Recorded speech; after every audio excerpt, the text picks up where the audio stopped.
Afternoon, everyone. Thank you for being here today.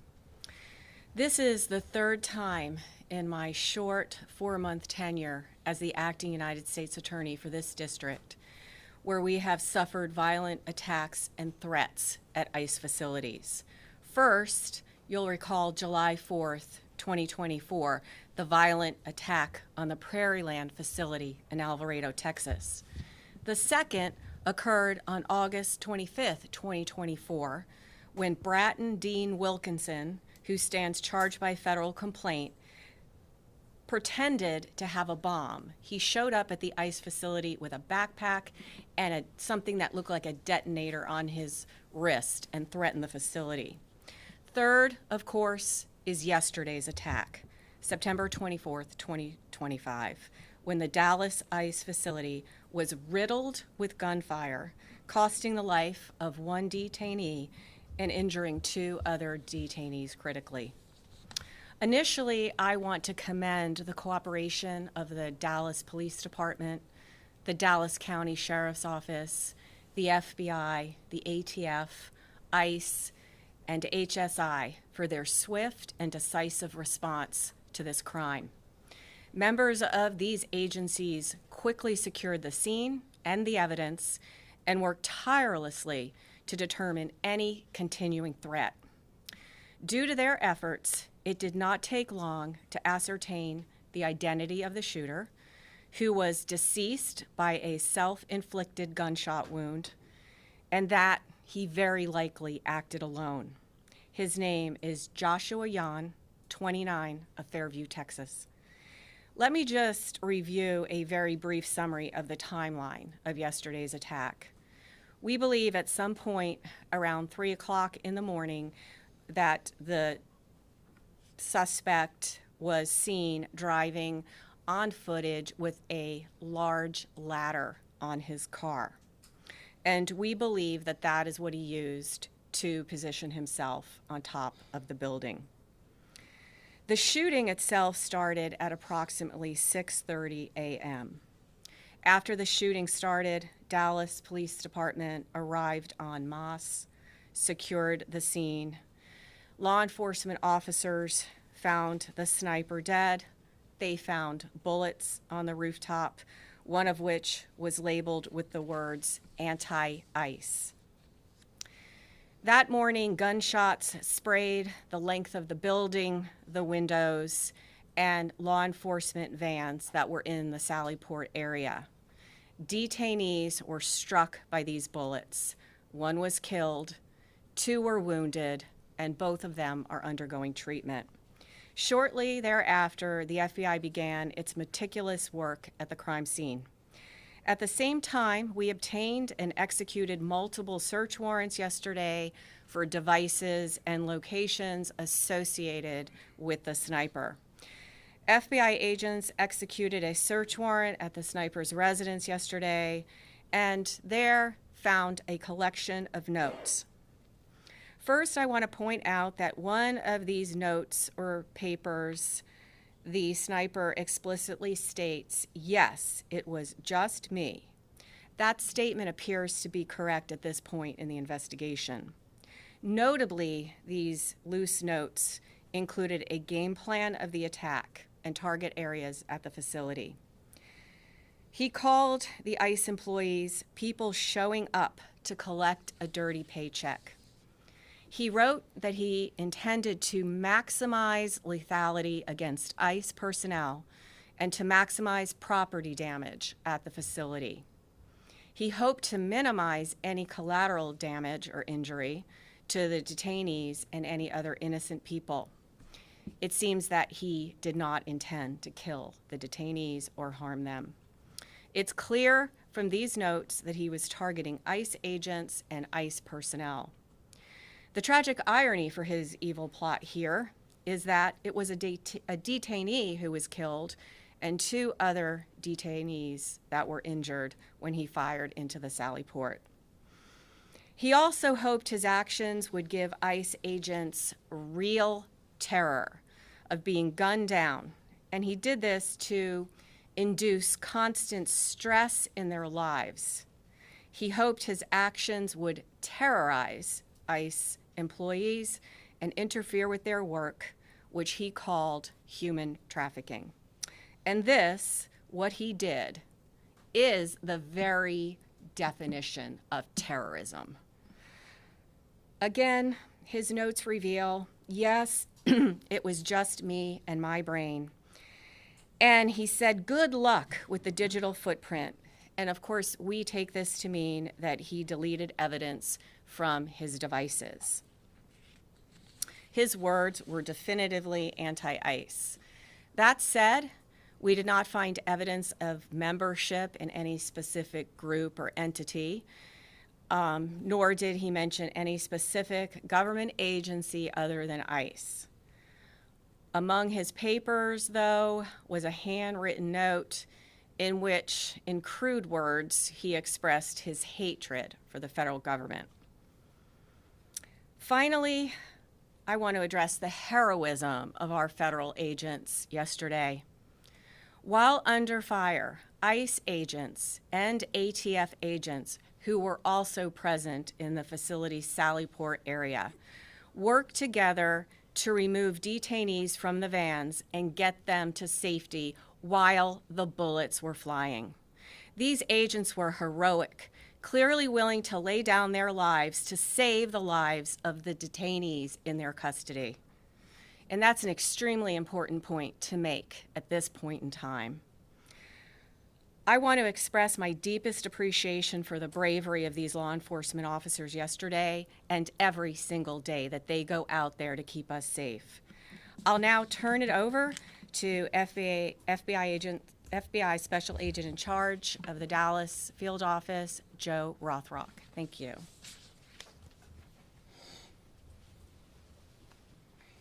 Good afternoon. First, I'd like to start by thanking our acting United States Attorney, Nancy Larson, and her office for their support during this investigation. My name is Joe Rothrock, and I'm the Special Agent in charge of the FBI's Dallas Field Office. Yesterday morning, Joshua Yan carried out a targeted, ambush-style attack on law enforcement. Today, I will provide you with some updates of what we've learned through our investigation to date, to include Yan's own words in his handwritten notes. Yan specifically intended to kill ICE agents. He fired at transport vehicles carrying ICE personnel, federal agents, and detainees. He also fired multiple shots into the windows of the office building where numerous ICE employees do their jobs every day. We now know that Yan engaged in significant high degree of pre-attack planning. He searched for information about the office building and how to track ICE agents' locations. Yan also acknowledged the potential for other casualties. He knew with a high likelihood ICE detainees would be transported that morning in the exact location where he was facing from his perch on a nearby rooftop. Yan's attack did in fact result in the tragic death of one detainee and the injury to two other detainees. We have been able to confirm that Yan legally obtained an 8mm bolt-action rifle he used in the shooting in August of this year. Based on our investigation to date, we believe Yan acted alone, but I'll stress our investigation continues. This attack yet again underscores the dangers that law enforcement face daily. We continue to see an increased threats against law enforcement. This is the second attack in recent months on ICE facilities here in North Texas. I do want to take this opportunity to thank our law enforcement partners, some of whom are here with us today.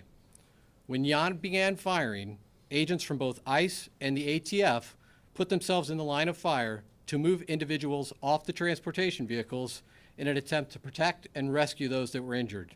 I want to thank them for their bravery. The Dallas Police Department and the Dallas County Sheriff's Office also quickly responded to the scene without any hesitation and ran towards danger. Ultimately, they located the shooter, who was deceased by an apparent self-inflicted gunshot wound.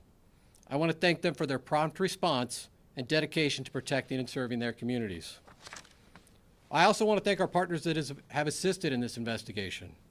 The Fairview Police Department, as well as our partners in Oklahoma, to include Bryant County Sheriff's Department, Durant Police Department, and Choctaw Nation Light Horse Police, as well as our personnel from San Antonio and Oklahoma City within the FBI that assisted. The FBI has dedicated its entire breadth of resources to ensure this investigation is completed thoroughly. The FBI stands with our law enforcement partners, and today we express that the attacks against law enforcement officers will not be tolerated. While we believe Jan acted alone, we are still asking that anyone with information about Jan or his activities report that to the FBI at 1-800-CALL-FBI or at www.fbi.gov/Dallas ERO shooting. And with that, I will turn it over to Director Charles. Good afternoon. My name is Marcos Charles. I am the ICE Executive Associate Director for Enforcement and Removal Operations. The attack on ICE's Dallas field office yesterday was tragic. And while our hearts and prayers are with the family of the detainees who were shot, the evidence is clear that this was intended as an assault on ICE personnel who come to work every day to do their job. Violent rhetoric has led to over 1,000% increase in assaults on ICE officers, and it has to stop. In contrast to those who would demonize our men and women, yesterday our brave officers ran back into danger, along with ATF, our partners, to save the detainees while shots were still being fired. Those ICE officers just showed the world who they really are. Law enforcement officers who want the best for our country. That's ICE, integrity, courage, excellence. They were willing to put their lives on the line to pull detainees out of the transport van to get them to safety. They are heroes, and I hope the media has the integrity to shine a light on this story. Enough is enough with the harmful lies and violent rhetoric. It has to stop.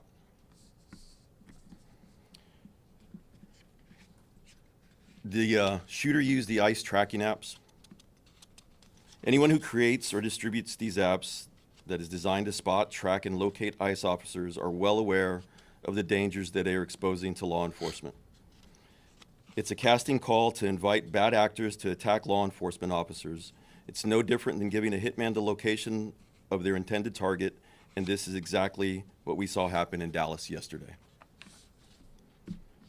The media has been amplifying these apps even as we warned them it would only lead to more attacks on law enforcement.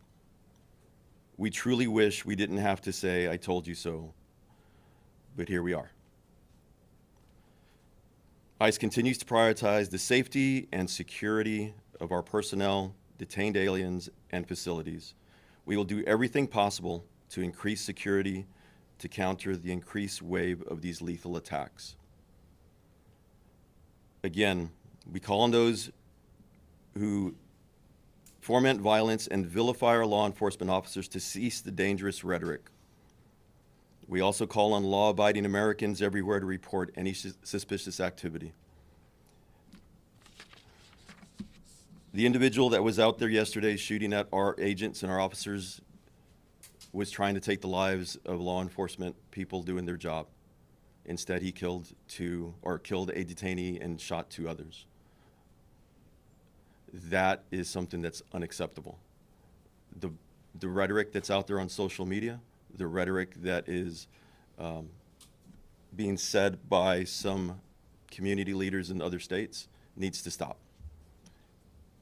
There's been an increase in violence against ICE agents, not only in Texas and Dallas, but across the country in violent protests. Again, I ask everybody, just stop. Thank you. So we're going to open it up to questions now. So if you have a question, we'll direct it to the appropriate person. You're first up.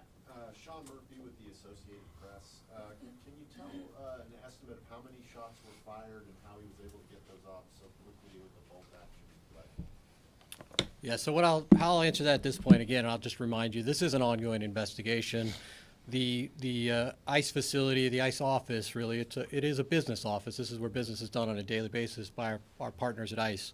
That is still an active crime scene. We still have personnel out there. As I mentioned earlier in my remarks, we brought in resources from San Antonio, Oklahoma City, obviously our own FBI resources here in Dallas, as well as folks from our lab, because we are going to do a thorough and exhaustive investigation and make sure that we have a full accounting of all the evidence that's at that scene. Again, those efforts are ongoing at this time. I'm going to go here real quick. Thank you.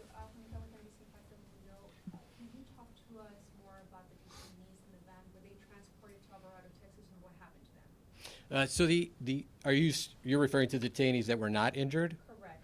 Yeah. And maybe you could give us an update on the ones that are injured, identities, nationalities? So I won't be providing any updates at this time on the identities of the detainees that were injured. ICE has a process from notifications to consulate and to next of kin. That process is ongoing, and so we'll defer to our ICE counterparts at some point to determine when it's the right time to release that information. The other detainees remain safe.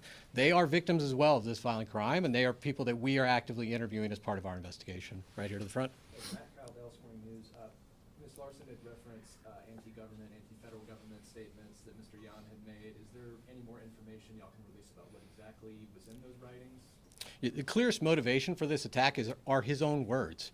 In his handwritten notes, he says, "I want to cause terror." He doesn't want to just impact the ICE agents and the law enforcement agents that were carrying out that mission yesterday. He wants to impact ICE agents and law enforcement across the country. Again, his words, cause terror for those employees across the country. Look over here. Shannon Miller with NBC DFW. Any indication how long the suspect had been planning this attack? Well, this is, again, as I referenced in my remarks, this is significant pre-planning months in advance. We know that he obtained the firearm in August. We also know that he was looking at a number of DHS facilities, and he had downloaded that information. He was looking at the apps, as my counterpart mentioned, to see where ICE agents would be. So this was not something that just occurred yesterday. It came to a conclusion yesterday, but this is something months in the making. Priscilla Thompson with NBC Network News. From what we have heard, this person was not particularly political. Was there anything that you all have found in terms of an inciting incident that led him to commit this attack? Unfortunately, the challenge with these mass casualty incidents is people can be motivated to violence by any number of grievances. In this case, the clearest indication of motivation are his own words. He wanted to cause terror. He wanted to harm ICE personnel. Ma'am. Echo Latino Radio. The deceased shooter, did he have a relation with somebody who had been detained by ICE or mistreated by ICE for him to act this way? Again, the clearest motivations at this point are the harm he wanted to cause to ICE. We're not aware of any specific relationships he had with anybody in detention. But again, our investigation's ongoing. We're going to unturn every stone here. And so that continues. Sir. Omar Villafranca with CBS News. Secretary Noem has asked for increased security at ICE facilities across the country. Can you say what is going to be done to harden these facilities to protect agents and detainees? So I cannot say what will be done by our partners at DHS to harden their facilities. What I can say, and I can draw upon just our recent experiences here in North Texas, is we've seen attacks now, 2 ambush-style attacks, where law enforcement was the target of individuals who did significant pre-planning and coordination to set up law enforcement, again, in an ambush-style attack. But anything that they physically are going to do for these facilities, since they're still operating, to protect them? There's still no barrier up or anything like that at this facility. I would need to refer to my partners from ICE from that. Yeah, so currently, we're looking at hardening some of our facilities. Also, I don't want to give away any operational security as to how we're going to be doing that. But There are plans to harden some of our facilities. Back there. Robbie Owens, CBS News, Texas. Were the Yan family immigrants? Mr. Yan was not an immigrant. He was a United States citizen. He was here legally. I won't be going into the details on anybody other than Mr. Yan at this time. Ma'am. You talked a little bit about the ICE agents, or the agents that were there at the location that helped him when shots were beginning to fire. Can you give us some more perspective on what the situation was with the detainees that were in the vans? Were they handcuffed? Were they shackled?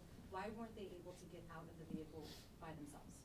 Again, these were individuals that were detained by law enforcement. There were multiple transport vehicles at the facility at that time. Again, what I would stress at this point is under gunfire, multiple federal agents ran into that fire to remove these individuals and to attempt to render life-saving aid under the most dire circumstances. Just for clarity, they were restrained. They were being The individuals in the vans were being strained. It's a proper procedure for transport. The individuals that are brave men and women that went out there to go help and rescue were the ones that were injured and could not leave the van on their own. And we know that that's common, because we've seen obviously transports before, so we just wanted clarity to understand why they weren't able to leave on their own. The other individuals that were in the van were able to leave on their own.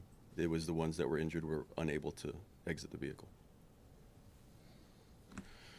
Sir, you, yeah. Have you guys gotten any cooperation from the suspect's family and this idea that the anti-government, federal government attitude, have any family members expressed any signs that, you know, we knew that this was happening, or was this just all kept to themselves? Back to you, sir. You know, as is common in these investigations of mass casualty incidents, we are going to interview everybody we can identify that might have information about the motivations or who might have information about the pre-planning or who may have assisted in this attack. I won't be outlining every interview we conducted today, but we will be doing a thorough investigation. And again, one of the reasons we asked for additional information for the public is if there are those out there that had contact with Jan, we would like to hear from them, and we would like to gain an understanding of what their relationship was. Is family cooperative? I won't be going into details about other aspects of the investigation. Luke Larry on WFAA. Can you expand on why you believe that he acted alone here? And can you go into it all, any activity he may have had in online forums or communities that may have influenced his action? So again, the totality of our investigation includes interviews, canvassing areas, collecting surveillance video. We're certainly looking at his digital footprint online as well as digital devices. I'm not going to outline the details from every one of those. Again, his own words called out that he committed this act alone, and all the evidence we have to date would indicate that that's accurate.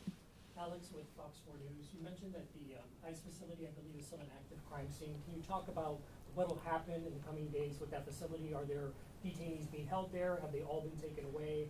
Is it operational as an office? It is going to remain an active crime scene for some time. Again, we will be there as long as it takes to make sure that we've captured every piece of physical evidence.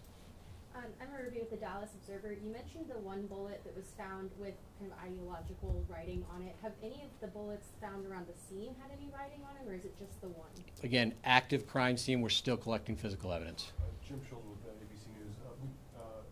Around the crime scene, when his car was actually being towed, there was some writings on that vehicle. Can you give us a sense about what those were and how they play into your investigation? So the vehicle was searched as part of our investigation. I don't have additional details to share with you now about any writings, but certainly if we have updates, we'll provide those in the future.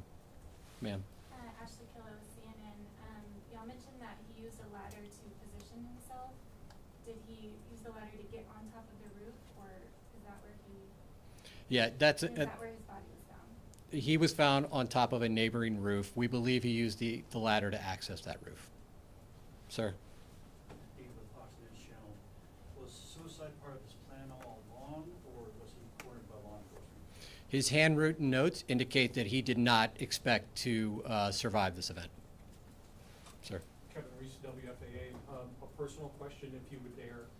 Can you explain to people in this climate what it's like to be an ICE agent right now? As I had said, the ICE officers that are out there right now, you've seen them in multiple times on the news. They're out there doing their job with courage and honor. Yes, there is a heightened sense of security for everybody, not only at work, but for their families, for their loved ones, mainly because of the doxing that's going on and the violent rhetoric that people have been perpetrating. Mr. Charles, while you're up there, can I just follow up to that question and ask, of the agents that did respond on that day, or yesterday morning, can you tell us what they were wearing at the time? Because I know sometimes ICE agents do and don't have bulletproof gear on. Can you give us an idea of how they responded, what they had on them at the time? So they're wearing their normal gear, and it was not only ICE agents, it was ATF agents also that went out there and heroically came out and under fire went to rescue those individuals. Have you spoken to them? I have spoken to one of them so far, but I haven't spoken to others. They're doing okay. All right, we have Can you time for talk one more to us question. about the immigration status for those individuals who were injured? What's their immigration status is it gonna change? Maybe perhaps even those who were in the van, visa U? The individuals that were in the van will be going through due process, and they'll go through the whole immigration proceeding. So I'm not going to go into what their status is currently. And those who were injured? Same thing. All right, folks, we have time for one more question. Can you When- please tell us where the papers were found at Fairview or Oklahoma? That one's for you. So again, I'm not going to detail every aspect of the case. We did search his residence, and that is where we found the handwritten notes. And that's all the time we have for questions today. When we have more updates, we'll come back.